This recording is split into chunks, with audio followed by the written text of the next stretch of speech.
Hey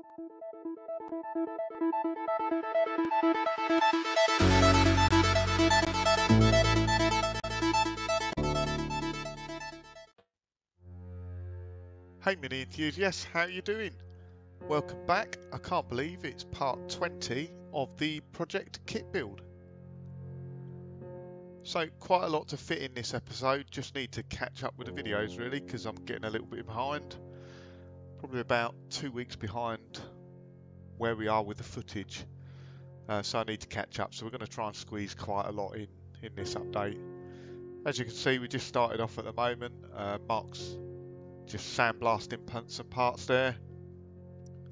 So this is slightly different to Project Bolt. When we built Project Bolt, pretty much everything was brand new, lightweight, CAD parts, racing parts, etc. But this is a road car, and things like the top end, it really doesn't justify, you know, putting titanium arms on it like we did with Project Bolt. And being able to clean up the top arms like this, put new bearings and new pins in them, they're quite simple to refurbish. Unlike obviously the radius arms, relatively simple, but you've got to get them reamed out. But that's a whole nother story, which I might get onto in a minute if it all goes a bit quiet.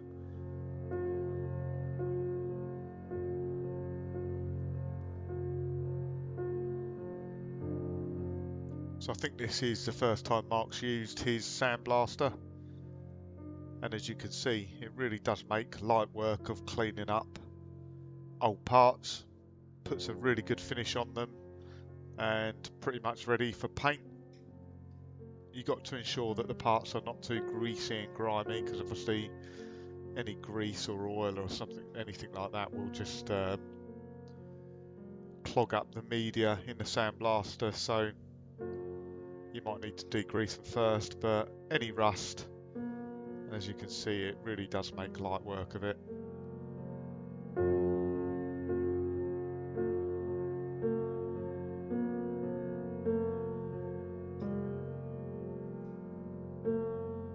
So the sandblasting cabinet works pretty well. They're not very expensive. I think they're a couple of £100. Then obviously you need to buy the media as well. Obviously they run on air pressure from a compressor, and you have like a vacuum cleaner as well, just to try and extract some of the dust. And as you'll see as we go through this, and as Mark does more sandblasting, the visibility inside the cabinet gets progressively worse.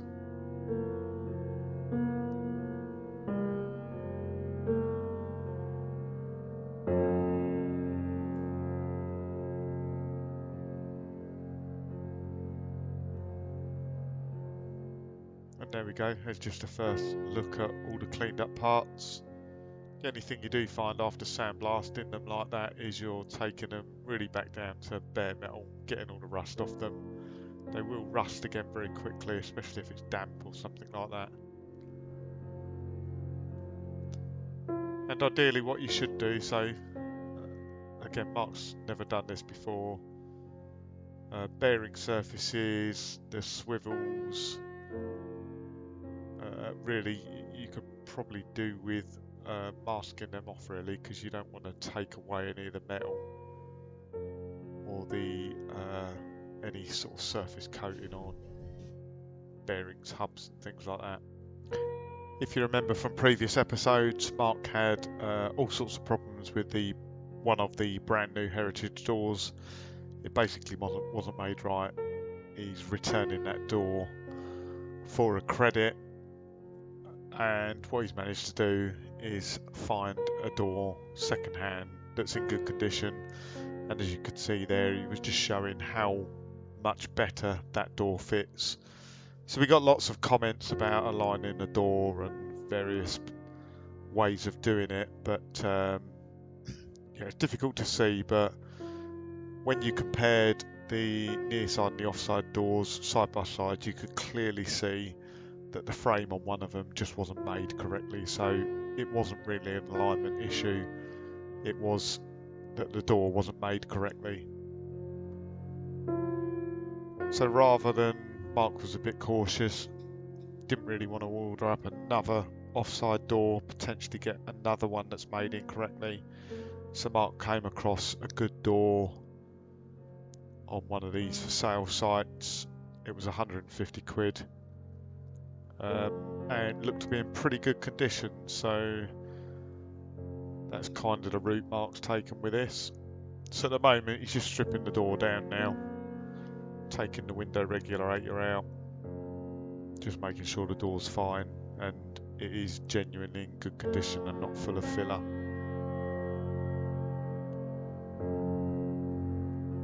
So anyone that's removed the window glass on the front of a mini door will know it can be a bit of a tricky operation. I personally, believe it or not, worked on minis for a very long time. It's just one of those jobs I've never done. Not quite sure why. So, as I say, Mark stripped the door here and it was quite easy to see that that door had been reskinned at some point. So the frame looked in pretty good condition. A little bit of rust at the bottom there, but as you know what the bottom of mini doors go like, they can be pretty bad. So this door, I think, it was advertised as being in good condition. It's not bad, it's not perfect, but you know, at the end of the day, it was a little bit over 1/5 the price of a brand new heritage door, so quite a bit of money saving, and I'm sure we'll be able to clean that up nicely. So Mark's using the soda blaster now, which is kind of a new tool. It makes a horrendous mess.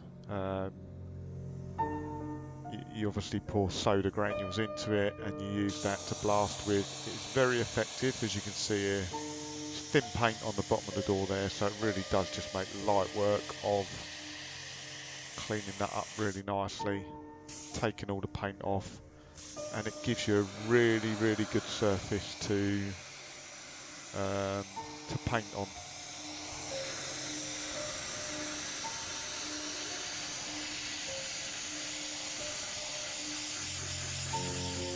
But like I say, biggest issue is the mess it makes. You could do with doing it in a sort of, I don't know, a room or something like that where you can maybe sweep up the media afterwards. So there was some areas on the door that needed a bit of repair. Like I said, it had been reskinned. They'd done an okay job on it, but they hadn't folded the lips very well. The welding was a bit rubbish in places. I mean, it looked okay once it was painted, but obviously we'll get that right. We'll make sure the skin's folded over nicely, and I just had to re-weld some little bits on the, like the front corner here where it's welded, and on the back corner.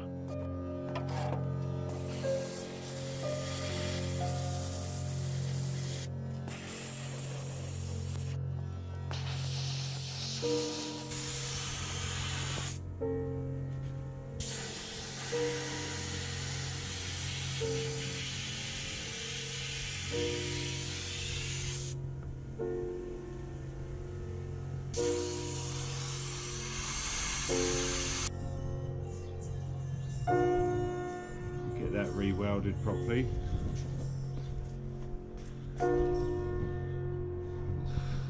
What happened there? Get that re-welded properly. Fucking hole in that door.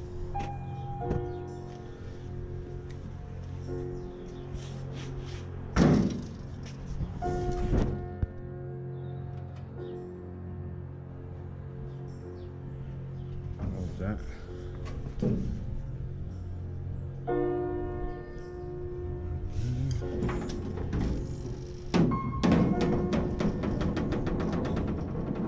There.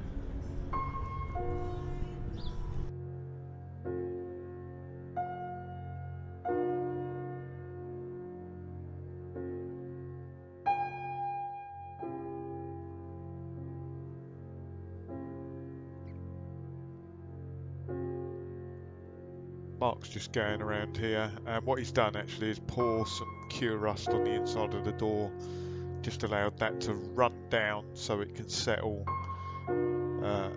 where the lips folded right at the bottom, because it's a common area for rust. Water accumulates in the bottom there. There are meant to be some drain holes there, but it will collect in the lip, and that's why the bottom of the mini doors rust so badly. So by pouring cure rust in there, it will kill any old rust that is in there. It neutralises it, and it provides a protective barrier against new rust forming.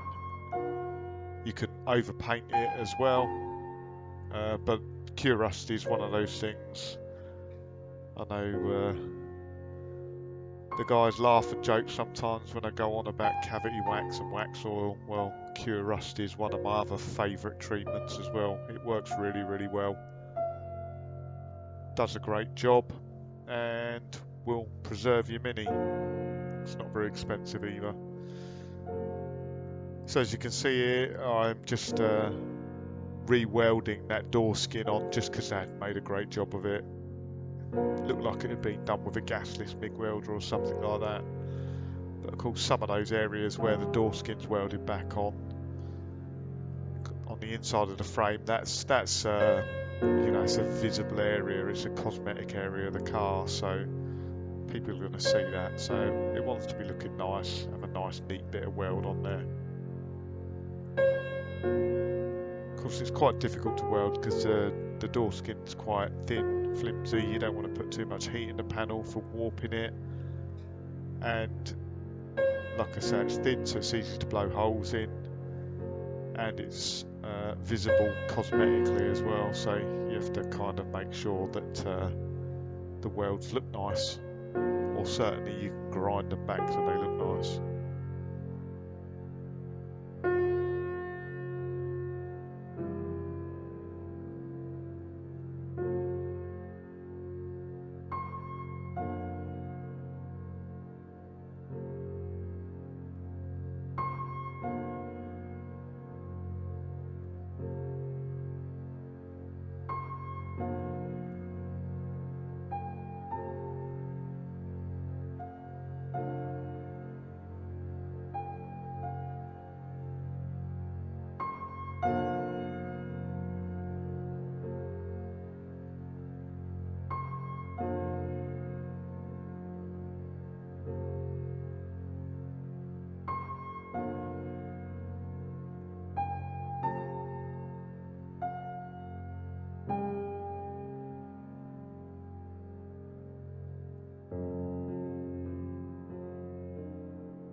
As you can see, we're both around the front of the car at the moment, both struggling to get the bonnet hinges off. I don't know why they were so difficult. We really struggled and battled with that for a good sort of 10-15 minutes trying to get them off. I think they sit up underneath the scuttle panel. It's only a nut and bolt, 7/16, but it's just quite tricky to get to it. And then when you do, obviously it's sat there for a long time and it's corroded, so it does just make them difficult to get off.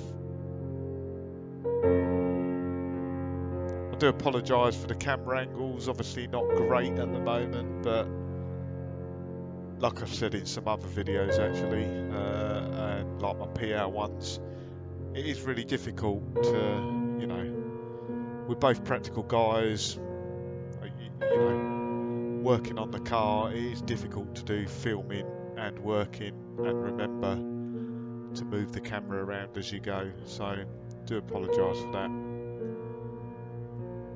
We do our best.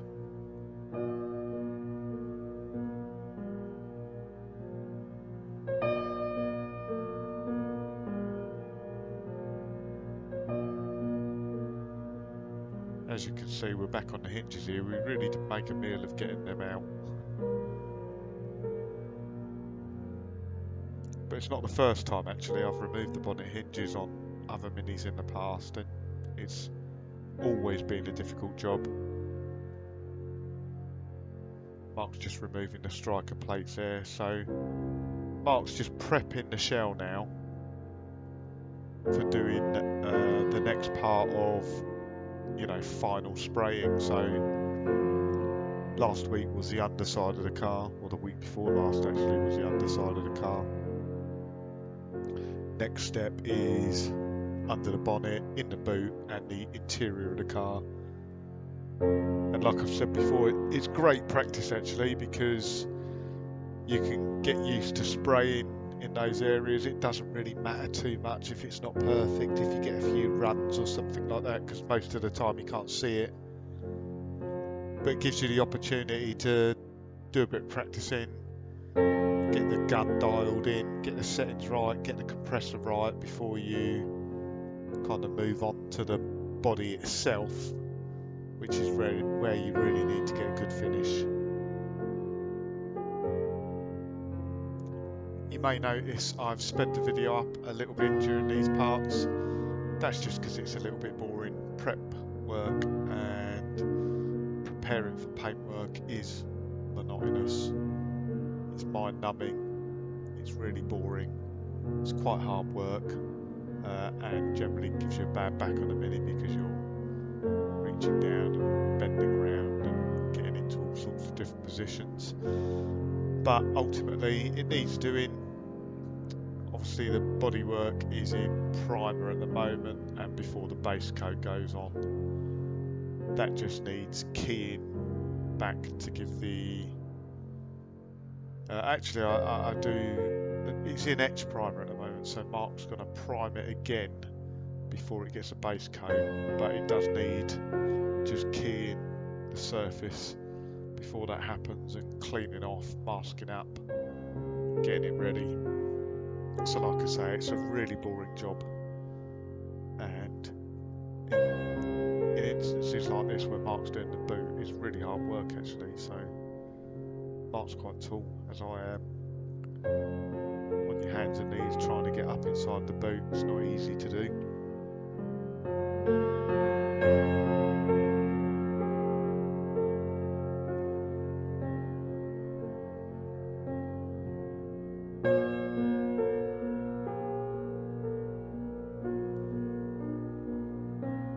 But I think more importantly, these are the areas that people miss or don't get done properly when they're spraying a car, either whether they're doing it themselves or they paid someone to do it,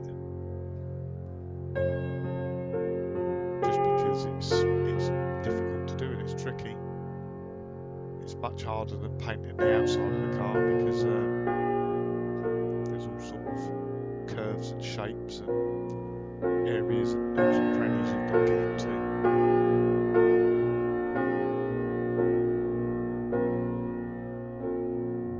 So Mark's just masking up